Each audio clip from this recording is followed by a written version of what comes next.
오늘 우리가 읽은 이 말씀 오바댜, 이 오바댜라는 이름의 뜻은 여호와를 섬기는 자, 여호와의 종이라고 이라는 그 의미를 가지고 있습니다.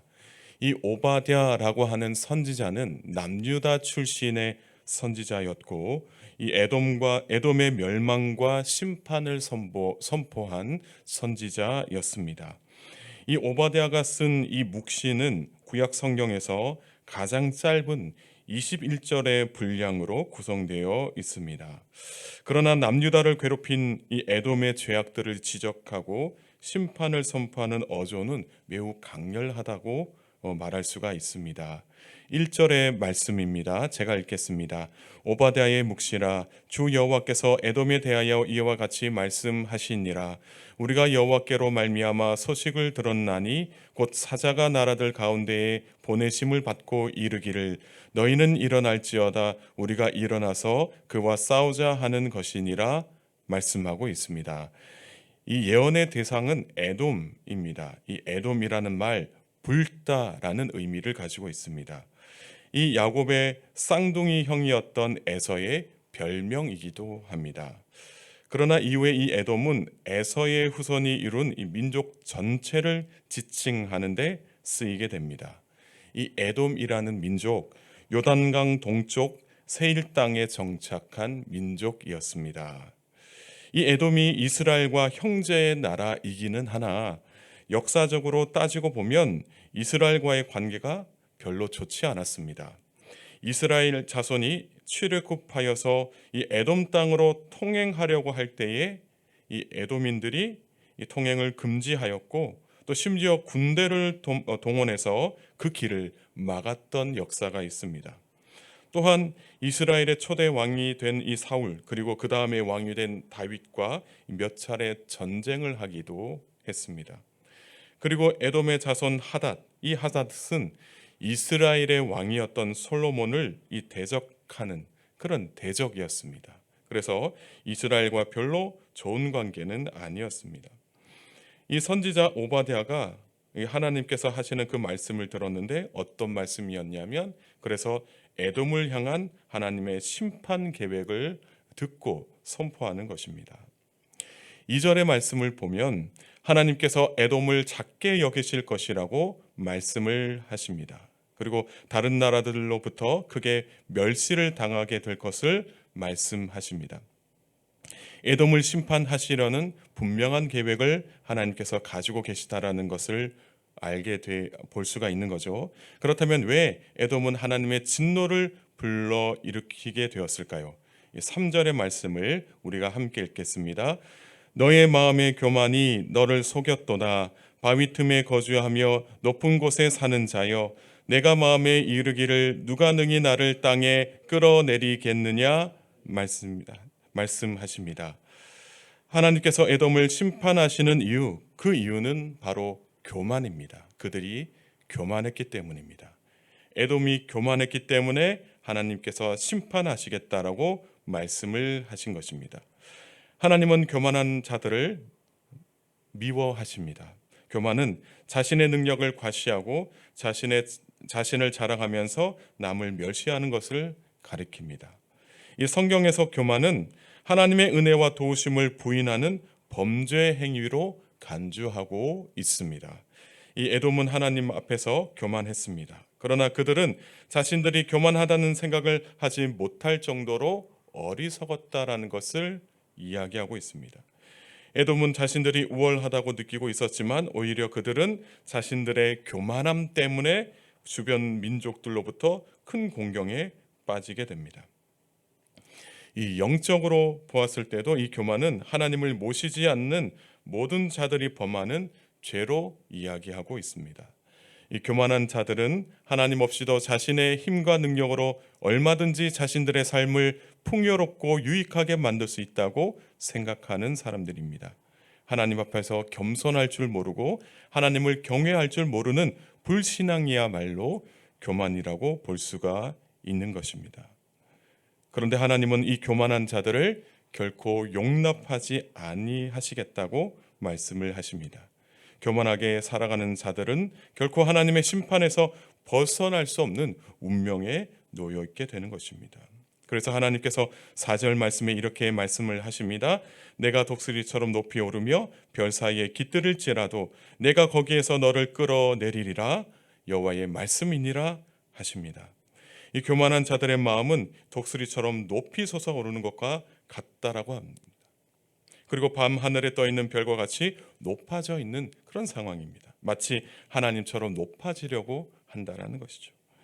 그러나 하나님께서는 교만에 빠져 스스로 높아진 자들을 끌어내리시겠다라고 하시는 것이죠.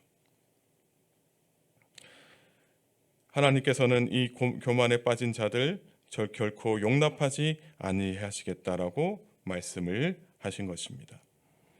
그래서 하나님께서는 5절 말씀에 도둑과 강도의 비유를 통해서 에돔이 망하게 될 것을 이야기하십니다. 5절의 말씀을 제가 읽겠습니다. 혹시 도둑이 내게 이르렀으며 강도가 밤중에 내게 이르렀을지라도 만족할 만큼 훔치면 그치지 아니하였겠느냐. 혹시 포도를 따는 자가 내게 이르렀을지라도 그것을 얼마쯤 남기지 아니하였겠느냐. 내가 어찌 그리 망하였는고 말씀하고 있습니다. 그러니까 하나님의 심판이 일어나면 이렇게 될 것이다 라는 말씀을 하시는 것인데요. 이런 말씀입니다. 도둑과 강도가 누군가의 소유를 빼앗더라도 자신이 만족할 만큼 훔치게 되면 더 이상 가져가지 않고 그 자리에서 떠나게 되는데, 이 에돔에는 전혀 남아있는 것이 없을 정도로 완전히 망하게 될 것을 말씀하고 계시는 것입니다.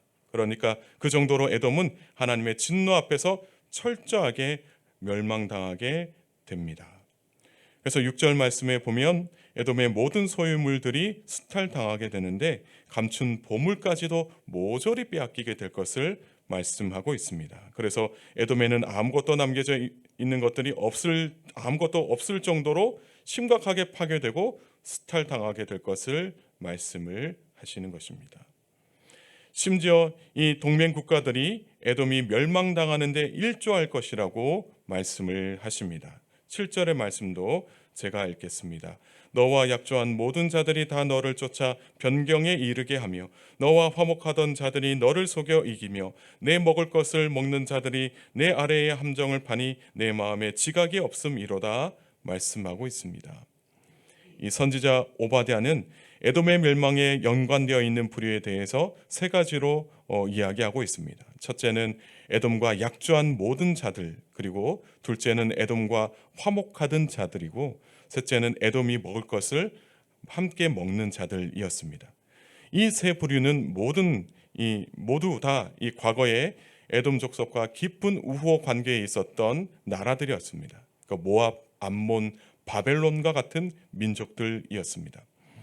역사적으로 에돔이 그렇게 강한 나라가 아니었기 때문에 이 다른 민족들과 지속적으로 우호 관계를 유지할 수밖에 없었습니다. 동맹국의 이 도움을 받아야만 나라를 유지할 수밖에 없는 그런 나라였다라는 거죠. 그러나 이들 민족들은 에돔이 멸망당할 때 아무런 도움이 되지 못하였다라는 것입니다. 오히려 이 에돔을 배반하고 에돔을 변방같이 쫓아내는 그런 일들을 하게 된다는 것입니다. 이들이 왜 이렇게 하느냐? 모두 자신의 유익 때문에 에돔을 멸망당하게 한다는 것이죠. 자신들에게 이익이 된다면 동맹국과의 언약도 쉽게 깨뜨리는 그런 사이였다라는 것입니다. 에돔은 바로 이러한 나라들을 믿고 있었던 것입니다. 결국에는 그렇게 믿고 있었던 이 동맹국가들에 의해서 멸망을 당하는 그런 비극적인 상황을 맞이하게 된다라는 것입니다. 또한 하나님은 에돔을 심판하시는 날에 에돔의 지혜자들과 지각 있는 자들을 멸하시겠다라고 말씀하십니다. 8절의 말씀을 제가 읽겠습니다. 여호와의 말씀이니라. 그날에 내가 에돔에서 지혜 있는 자를 멸하며 에서의 산에서 지각 있는 자를 멸하지 아니하겠느냐 말씀하고 계십니다. 8절의 지혜 있는 자들은 에돔의 정치 문화를 이끌었던 지식층입니다. 그리고 지각 있는 자들은 스스로 지각 있다고 그렇게 이야기하는 자들입니다. 문제는 하나님 앞에서 보면 결코 지각 있는 자들이 아니었다라는 것이죠. 인간의 지혜가 아무리 뛰어나다 할지라도 하나님의 지혜에 비할 바는 아니었다라는 것입니다. 그리고 스스로 지각 있다고 그렇게 말하는 자들도 결코 하나님 앞에서는 자신의 그런 어떤 그 지혜와 또 지각을 드러낼 수 없는 그런 어리석은 자들일 뿐이었다라고 말씀을 하십니다. 결코 이들은 하나님의 심판을 피할 수가 없었다라는 것이죠. 그래서 하나님의 심판의 때가 이르면 세상의 지혜와 경험으로는 감당할 수 없습니다.